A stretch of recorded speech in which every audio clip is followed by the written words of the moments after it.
Hi అండి, మరొక మంచి మాటతో మీ ముందుకు వచ్చాను. అదేంటో తెలుసా?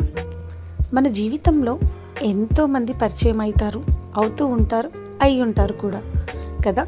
వాళ్ళందరిలో నుంచి మన గురించి ఆలోచించే వాళ్ళు, మనకు విలువనిచ్చేవాళ్ళు, మన మంచి చెడులను తెలుసుకునే వాళ్ళు ఉంటారు.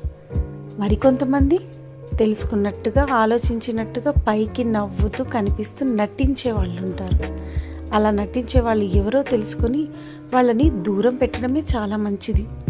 నేను చెప్పేది ఏంటంటే, మన జీవితంలో విలువ ఇవ్వని బంధాలను పెంచుకోవద్దు, పట్టించుకోవద్దు, దరి చేరనివ్వద్దు. విలువనిచ్చే బంధాలను వదులుకోవద్దు. అలా వదులుకుంటే మనం ఎంత ప్రయత్నం చేసినా అలాంటి బంధాలు మనకి తిరిగి రావు. కాబట్టి విలువనిచ్చే బంధాలను వదులుకోవద్దు, విలువ ఇవ్వని బంధాలను దరి చేరనివ్వద్దు. నేను హెచ్చరిస్తున్నాను మీకు. మళ్ళీ ఇంకో మంచి మాటతో మరోసారి కలుద్దాం. బాయ్.